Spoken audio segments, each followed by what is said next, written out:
করতে চাই। প্রথমে এটা আমার নিজেরও কোয়েশ্চেন, সেটা হলো যে আপনি বাংলাদেশে কবে যাবেন? আপনার তো এটা আমাদের মুক্ত বাতাসে শ্বাস নেওয়ার কথা, এবং আমরা চাই যে আপনি বাংলাদেশের ছেলে, বাংলাদেশে মানে গিয়ে বুক ফুলে হাঁটেন, আপনার মানে একজন রকস্টারের মতো আপনি সম্মান পাবেন। তো সেইটার ব্যাপারে আপনার চিন্তা ভাবনা কি, বা মানে এই ধরনের প্রশ্ন যদি মানুষ করে তাহলে কি বলবেন আপনি? আমি তো আসলে চাইলে আগামীকালকে চলে যেতে চাই। হ্যাঁ। কিন্তু সমস্যাটা হচ্ছে কি, ধরেন অনেকেই গেছে, ধরেন ফাহাম গেছে, হ্যাঁ, জিয়া হাসান গেছে, আমি তো দেখলাম যে ও হুম গেছে, ফায়াজ তায়েব গেছে, এবং অনেকেই গেছে। তো আমার অবস্থা আর ফাহামের অবস্থা এক না। ফাহামের একটা অস্ট্রেলিয়ান পাসপোর্ট আছে, হ্যাঁ, ফায়াজেরও একটা হয় বাংলাদেশি পাসপোর্ট অথবা ওই দেশের পাসপোর্ট আছে। আমার কোনো দেশের পাসপোর্ট নেই, বাংলাদেশের পাসপোর্ট নাই। আমার একটা রিফিউজি পাসপোর্ট আছে, আমি তো রিফিউজি, পলিটিক্যাল রিফিউজি। হুম তো হুম পলিটিক্যাল রিফিউজি স্ট্যাটাসটা হচ্ছে যে আমাকে এই স্ট্যাটাসটা দেওয়া হয়েছে যে আমার জীবন বাংলাদেশে বিপন্ন, আমি পার্সিকিউটেড বাংলাদেশে, সেই জন্য আমি এখানে এসে আশ্রয় নিয়েছি। তারা আমাকে ইউএন এর একটা ম্যান্ডেটের অধীনে আমাকে একটা রিফিউজি স্ট্যাটাস দিচ্ছে। রিফিউজি স্ট্যাটাস দিলে যা যা পাওয়া যায়, আমি ফ্রেঞ্চ সিটিজেনের মতো সব ধরনের বেনিফিট পাবো। আমি এখানে সম্পত্তি করতে পারবো, আমি কেনাকাটা করতে পারবো, বাড়ি কিনতে পারবো, চাকরি করতে পারবো, আমার জব পারমিট আছে একটা, ওই রিফিউজি স্ট্যাটাসের সাথে অ্যাটাচড।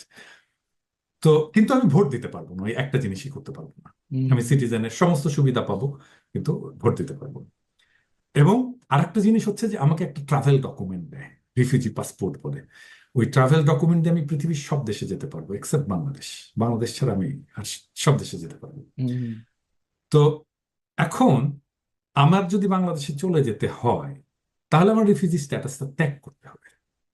আমাকে বলতে হবে যে আমি, আমার জীবন এখন আর অনিরাপদ না, আমি আর পার্সিকিউটেড হব না।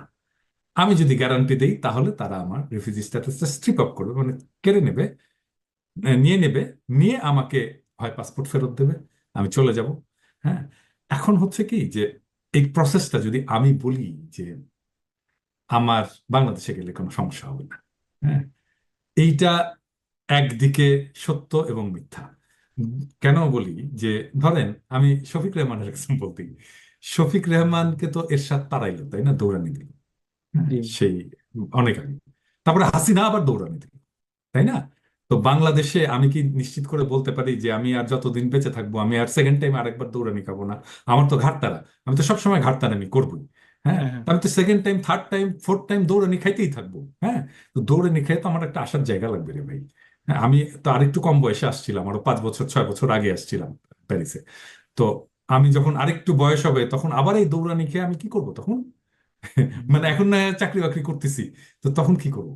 তো সেই জিনিসটা আমার মাথায় রাখতে হচ্ছে। তারপরে আমার ফ্যামিলি তো এখানে মোটামুটি সেটেল হয়ে গেছে, আমার বাচ্চা এখানে ইউনিভার্সিটিতে পড়ে, আমার ওয়াইফ এখানে একটা রেজিস্ট্রেশনের প্রসেসের মধ্যে আছে ডাক্তার হিসেবে। তো হুম একটা হতে পারে, একটা মোস্ট লাইকলি সিনারিও হচ্ছে যে আমাকে বলবে যে আচ্ছা ঠিক আছে তুমি ইমিগ্রেন্ট হয়ে যাও, এটা বলতে পারে, বলে। হ্যাঁ। ধরেন, আমি ধরে নিলাম 95% চান্স আছে এটা বলবে।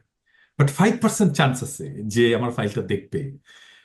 নানা ধরনের মানুষ তো থাকে, ওই ব্যক্তি মানুষের মেন্টালিটিটাকে আমাকে চিন্তা করতে হবে। ধরেন একজন রেসিস্ট মানুষ দেখলো আমার ফাইল, দেখে বললো যে ঠিক আছে তুমি চলে যাও, তোমার তো আর কোনো সমস্যা নাই, হুম হ্যাঁ, হুম তুমি আর থাকবা কেন এখানে? হুম আছে না? হুম মানে হ্যাঁ হ্যাঁ ফ্রান্সের রেসিস্ট মানুষ আছে না? হ্যাঁ তাছাড়া হ্যাঁ। লোপেন ফ্রান্স কিভাবে তো ইলেকশন আপনার করে, on the verge of like একটা ওইরকম একটা গভর্নমেন্টকে আনার তাই না? একটা ইসের মধ্যে ছিল।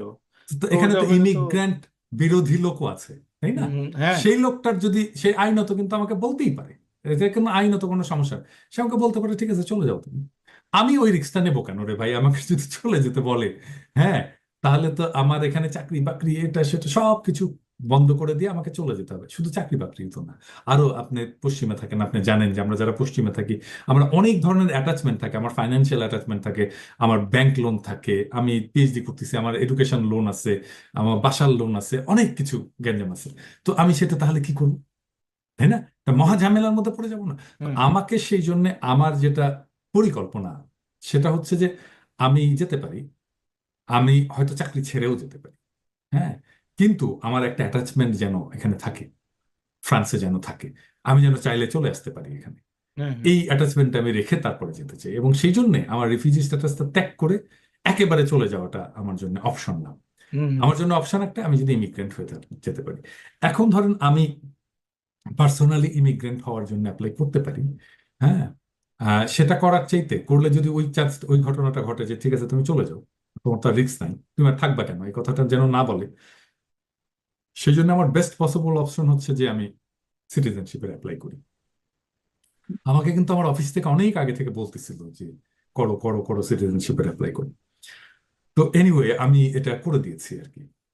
আমি এটা করে দিয়েছি।